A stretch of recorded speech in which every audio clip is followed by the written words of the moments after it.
history of the universe, that was easier to communicate. Yeah, you know. And I would agree. And then simultaneously, because we live in a duality, we live in a paradox. So both will be true. There's no time where we have been better able to communicate, and simultaneously we've never been more disconnected. How do you know this? What do you know about Victorian society, how disconnected they were? Just go and watch Upstairs, Downstairs.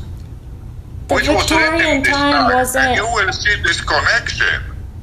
No, I'm saying right now, we have never been... You can't say, because what you just said... No, but you're saying, look, in the Victorian time, there wasn't the technology, what you just said, WhatsApp. You said right now that we have never been more connected, right? So then I could say the same thing, like how do you know how connected people were during the Victorian era, right? Because I read a lot about Victorian time. I was interested in it. Edwardian changed a little bit. It was a misery. There was no communication. Children were abandoned by today's standards by their parents. Yeah. Women were completely slaves. You know, I am simplifying this. Working class. So we're getting down to I understand, Mariusz, I understand what you're saying, but we're getting down to definitions again. Taking apart, if we pick it apart, I'm making a very macro statement. It's a generalization. But you're taking it. Also, listen. Otherwise, you're taking it into the. Posłuchaj. You're taking it into the micro experiences of people in that time, right? Let's say Victorian, which that's correct. There probably were individual cases where people were way more disconnected than they are now, or, you know, vice versa. But right now, as where we are, it doesn't even matter to compare it what exactly was during that time. The time that we live in now, that I could observe or have some higher wisdom coming, and just simply from seeing it, I feel like it doesn't matter if we are most. The point is, we are extremely disconnected and cannot communicate, and simultaneously, we can communicate better than we have ever. So... I don't know. You see, I had that conversation yesterday with Adam. Mm-hmm. He feels unbelievably connected. Mm-hmm. You know, it's the circumstances of life. Yeah, but it's he just does not feel at all disconnected. Yeah. He's frustrated with the fucking, you know, Trump or whatever. Mm-hmm. Which it's just point of perspective and focus. Because again, I can say I feel more connected than ever in many ways, and in other ways you can feel disconnected. I feel like, personally, my belief would be that there is a void, that every single being on this earth right now, there is a void. There is something that we are. It's probably true. Yeah, because it doesn't, and we can be. Something incredible. Uh-huh. You know, you are the lens you're looking through. I remember when she said this, start with yourself, make yourself happy and connected. And then you won't feel that majority of people are disconnected. I don't think you're like this. You know, I talk to my friends. Yes, but that's just one, that's just one step. That's a step. They say bullshit. Yeah, I mean, that's the step where it's like, make yourself happy and this and that. But then comes the step where we are each other. We are a collective. When you see your neighbor that can be suffering, how happy can you really be? Are you completely happy? And no, it's not about becoming a martyr and going and saving the world. But there is an interconnectivity that... Of course there is.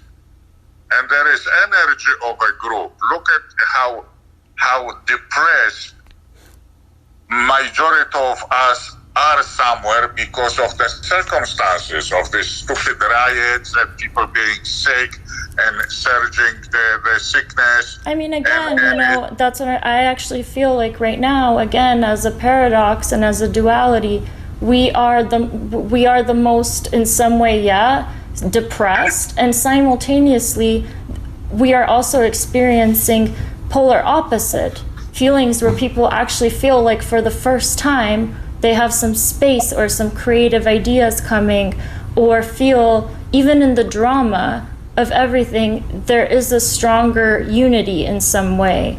Because before, I feel like we are just asleep robots, and it's not a happy. That's the thing too. People think that we're basically here, my darling, because when you remember Africa, in which you were and I was, I guarantee you that these people at that school don't give a shit about anything. Their life did not change much. You know, they're more afraid of getting malaria and sleeping sickness than any fucking coronavirus, and their life had not changed a bit.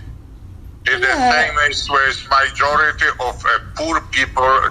You think that in Amazonia anybody is giving shit about this? No, they give shit about the trees that they might cut and displace them from their little plots of land. I mean, that all depends, you know. When we're medically, I'm not even saying this virus or it doesn't matter, but generally when there's a medical crisis, yeah, being in a world where you could still go and see a doctor and have some options, those realities, they are just completely survival. They don't even have really time necessarily to go and start thinking deep philosophical things, because you are in pure how to survive. But absolutely, you know, we could go, and I think that places, the world is out of balance. You know, the fact that places like that exist, where children aren't basic stuff, have food and shelter, and that there are, you know, all kinds of corruption happening on this planet. Yeah, you could say, oh, I'm fine and I'm, you know, in my little happy bubble, but and everybody has the right to do that. But then there are those beings that feel like, no, this has to be balanced. This reality has to be balanced, not to become a utopia, because utopia doesn't exist. It becomes boring in itself. There's no growth. Or going into complete darkness and you know, some kind of, let's just say, technological takeover where there is no, you know, organic nature left. It's just all of that. That will become boring too. It'll eat itself. So there's a certain balance that has to, the way that nature is. In nature there's balance. There's still polarity. There's still, you know, one animal will need to eat another animal or this, but there isn't the type of out of balance that is happening here. The corruption it goes so deep that even waking up to that stuff, people think like, oh, you know, being awake or going down a spiritual journey, it's just this blissful state. No, it's hard as fuck. You become aware of things that people don't know. You have to. But don't you think that we can look differently? That corruption is a part of balance?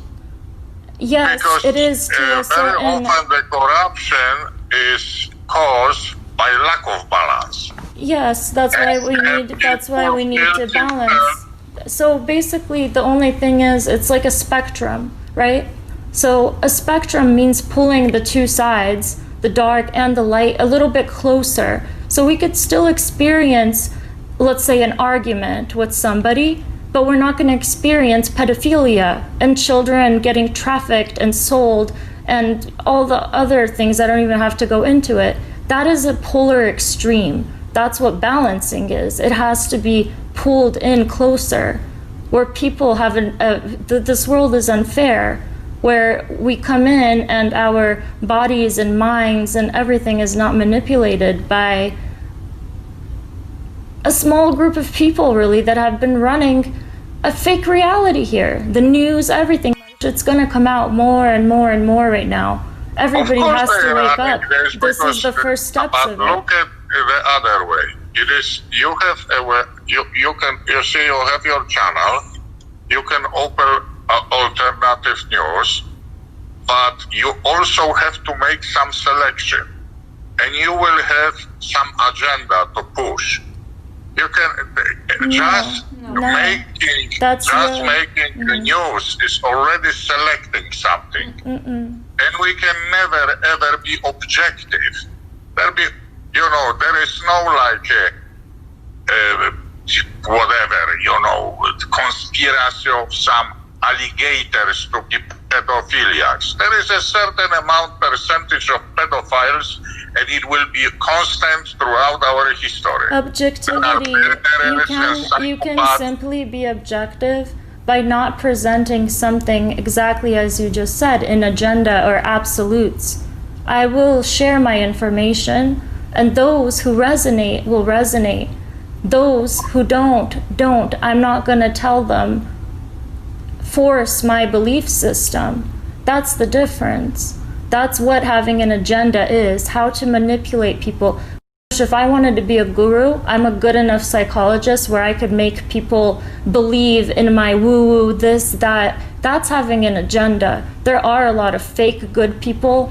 There's a lot of fake dark people. That's why I say authenticity. Authenticity doesn't need an agenda. That agenda comes from fear. Agenda comes from disconnect. Not knowing how interconnected we are. Because as soon as we have an agenda, you don't realize that you're hurting your own self. It all comes back to us.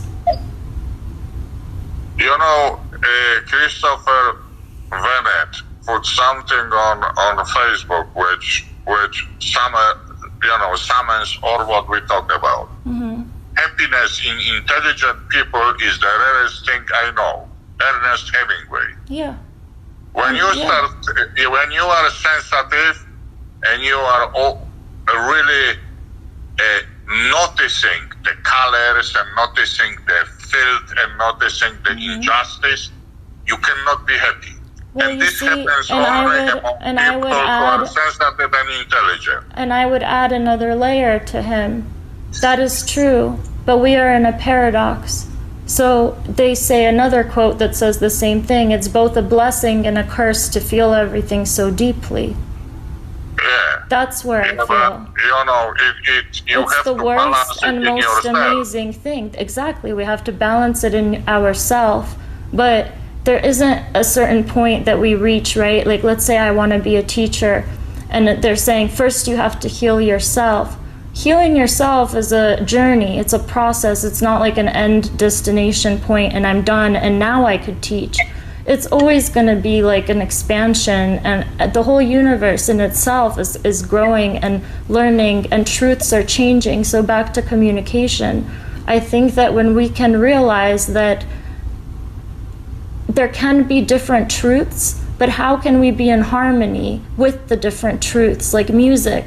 And how can we exist in a reality where the polarities of extreme are not so devastating, where exactly the children, what's happening, which will be coming out more, people don't want to look at it because it's so painful. I think you look around yourself, where you see this injustice or it's something near you, you can have some influence.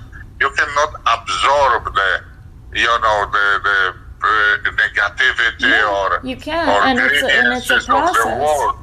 Yes, but that's why we all take our own individual step towards whatever our own mission is, whether it be just being kind to your neighbor or being a huge activist or being in the, we have different, we each contribute in a different kind of way, but there's lots of ignorance and there's lots of fear where people don't want to look at certain information. I don't blame them. It's hard to even, and maybe that's a good thing in us, that some evil is so bad that we just simply don't believe that that could even be possible, that something like that could potentially even exist. So, maybe that's a projection that is in some way positive because it's showing our own, innocence in a way. Like, that we wouldn't believe that something can be corrupt to that level and that extreme. So no, I can't go and save every abducted child right now, but I have to follow whatever is showing up for me, and I just feel follow whatever makes you happy. Like Hemingway, those words, that's all, he wrote his words that today we're talking about. What are the odds of that? Me and you on the phone right now, and you have your interpretation, and then you bring it up, and then I have a whole nother layer to put on top of it, and it's just layers. There is no wrong. That's what people, they get very defensive of their truths, and it's layers. It's like when somebody else is offering another perspective, it's not because they're trying to necessarily take away from your perspective. And that's, I think, you know, from my beliefs, when we go into the higher realms of existence, and that's the type of communication we have. That's how we start existing. I always keep reverting back to music. Music, it just is. To musicians, they play. That's part of what I was talking about in the video. I'll send you the 10 minutes. But I was saying, music, you don't have, you know, like the politicians going, yelling over each other, I'm right, I'm right. Everything is just playing, and it doesn't need to be right or wrong, and it's never the same. It's always unpredictable and expanding, and it doesn't hurt. This whole universe, the balance that has to be brought is simple. Do not harm another sentient being. That's it.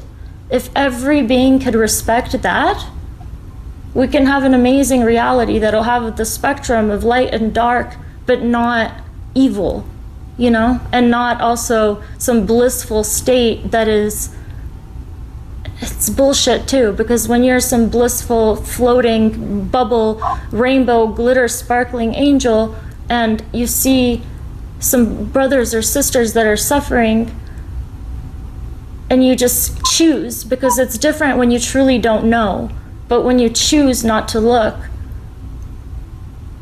that's different. And we have that right. We have that right to choose. And I think right now the world is simply at a choice point. We're choosing different. We're choosing to look at hopefully everything. You know, I have enough of this for today. Me too. Me too.